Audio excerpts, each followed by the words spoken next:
You know, you're an avid NFL fan when, even when the NBA finals are going on, you're still thinking about the NFL. I can't help but think in these beautiful readings, the gospel today, it's like the NFL draft for Jesus, right? Like, he's drafting his team, and you're like, maybe not. But I was going to do it. Yeah, I'm going to do it, whatever. It's like, with the first overall pick, Jesus Christ selects Simon Peter, fisherman, Galilee. You know, it goes on and on and on. And in an NFL draft or any team draft, you're going to draft the best, the fastest, the tallest, the most gifted people with the greatest potential to succeed. That's how it works in any sport. And what's so fascinating is, as Jesus is naming these people, I wouldn't say these are like the best and brightest of their time, the most politically savvy, the most well-spoken, talented. I mean, you would expect like, wow, Jesus is really going to wow us with who he's going to pick here. And then we get these 12. Let's look at them. Simon Peter, he can easily get over his skis. Easily. He's overly confident. Oh, Master, wash me all over. Oh, Master, I'm never going to deny you. And then at the moment of truth, drops the ball 3 times. And then he's losing his temper. He's a hothead. This is your first overall pick? Betrayal, pride, self-reliance? Well, maybe round 2 will be better. James and John. Okay, these are the 2 that are constantly asking Jesus, hey, so when we get, to the new kingdom, can I be number 2 and he be number 3? What do you think? I'd love to have a seat of glory. Or they're the ones that are comparing themselves, right? Like, who's the best among us? I think it's me, They're power hungry.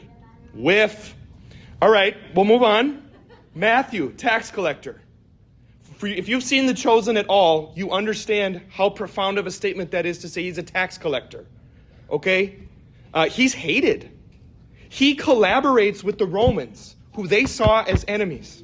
He's abusing his own people. He's greedy. Whiff. Thomas. Look at that image over there. The doubting Thomas. Yes. Okay, that's great. I'm happy you all saw him risen from the dead, but I'm not going to believe until I see it. Nope, bring him here. When I put my finger in his hand marks, then I'll believe. He's skeptical. Whiff. And then you've got, I won't do all of them, but last one here.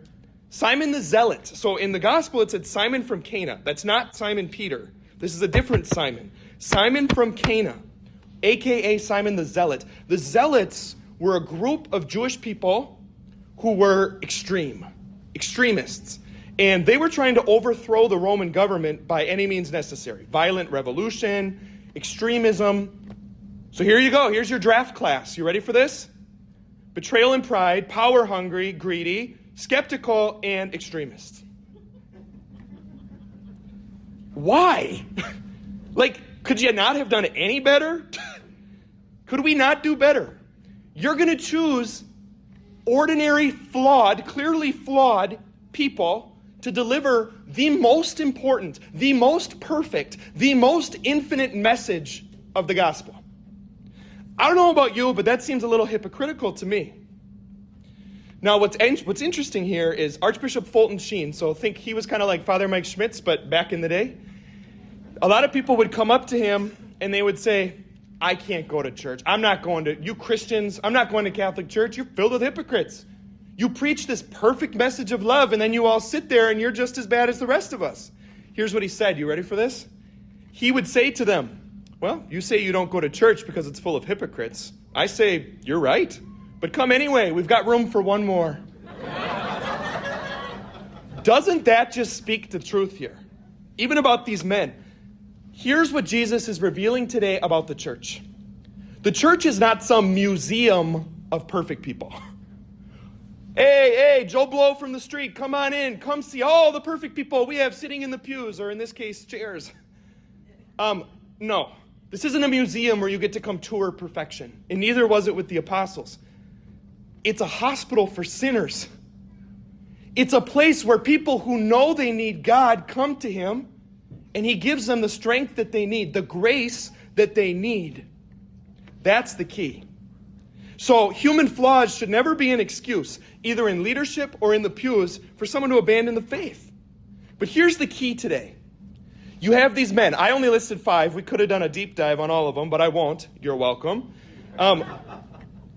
Clearly, Jesus understands that these are compromised characters, shall we say. He knows that. But what's so fascinating is, why did he choose these men? Because he saw potential in them. Let me say that again. He saw potential. He saw, even in their weaknesses, something in them. He noticed something in them that he wanted. Good. Maybe even they didn't see it in themselves, and he wasn't discouraged by their weakness. What did he see in them? Peter, was he prideful and self-reliant? Yep. But did he also have an ability to lead others that was just amazing? You know, you can imagine him on the side of the fishing shore just barking orders, you know. James, John, grab the net. Let's get the boat. Let's go. They're responding to him. He's got this leadership. He gets stuff done. Or even at the Last Supper, who's the spokesman on behalf of the 11? Peter is speaking on their behalf. He's leadership. Jesus saw that, and he called it forth out of him. Or John, right? Was he ambitious and power hungry? Sure. But who's the one who rested his head on Jesus' heart, the Last Supper? Who's the one that God saw, Jesus saw, as having a potential to have one of the most deep prayer lives, mystical experiences? The one who was called the one who Jesus loved? Look at this. Jesus saw in him this capacity for spiritual engagement. What a beautiful thing that he called that forth. Matthew, tax collector, greedy as the day is long. Yep, he loves money. But he gets known later as Matthew the evangelist. Evangelist, sharing, disseminating the good news, sharing it, amplifying it.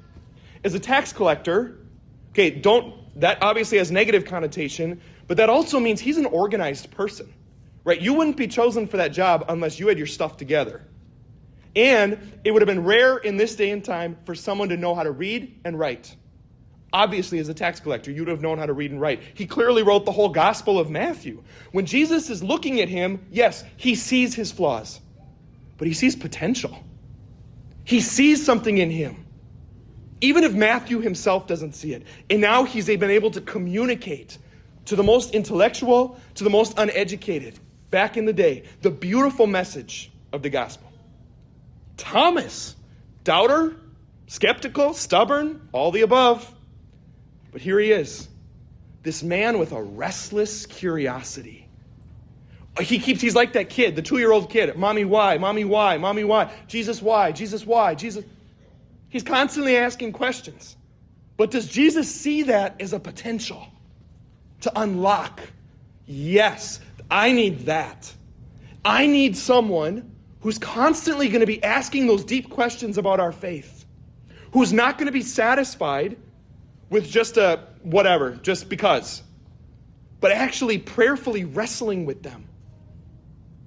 And then Simon the Zealot. Yeah, was he extreme and violent? You bet he was. But did Jesus see that as a man with a heart who was going to go 100% into anything and everything he took on?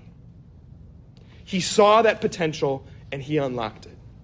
Now, why am I telling you this? What's the message for us?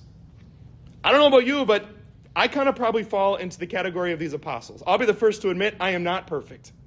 I've got a ton of weaknesses. If you drafted me in the first round, that'd be a head scratcher for the people at the home base of the team. They'd be like, what? But how often do we focus on, both in ourselves and in others, weaknesses? We see it, and then we just disregard them. We get discouraged by our bad qualities, and we lose hope of ever becoming better. When actually, God is looking at you and me, and there is potential. There are good qualities that we need to not only harvest, but we need to name it. If you see a good quality in someone else, as a Christian, we talked about a couple weeks ago when you're at Walmart, you should be comfortable to pray right then and there in Walmart. I would say as Christians, this is rule number 2. When you are at Walmart, Target, McDonald's, whatever, if you see a good quality in someone, name it to them. Affirm them. Now, it sounds cheesy. It's like, why would I'm not going to do that. It sounds really weird. I remember thinking that. I'm like, are you kidding me? We do this in seminary, right? Guys would be able to write a little message to someone, affirm another guy at a good quality that they have. And at first, I'm like, it's kind of cheesy, but, whatever, we'll do it. What's funny is I would go into guys' rooms. There'd be stacks of those little notes from years ago still sitting there. Do you know how much that means to have someone look you in the eyes and to name one of your positive characteristics? Cindy Hoffman, you are one of the most pleasant, joyful, and peaceful people to be around. You are humble, and every time I'm with you, it's like I'm the only person in the world, which is a quality that Mother Teresa, John Paul II had. It's very saintly. Simon Johansson, you are one of the most courageous people. I've seen you on the playground. I've seen you at your house. When someone is not doing something right, you have the courage to stand up. And your brother Statler, you are one of the best football players I've ever seen. I have never once seen you talk smack. You're gentle. You're humble. You're peaceful. I could go down the row and name this in people. People need to hear that. And so my invitation for you today, yes, are all of these compromised candidates, are all of us in a certain sense hypocrites? Yes, but what's one more? We need to call out the good that we see in one another. Jesus sees potential in people, in each of us, and we need to be his mouth so that he can bear fruit for his kingdom. That's my challenge for you this week and always.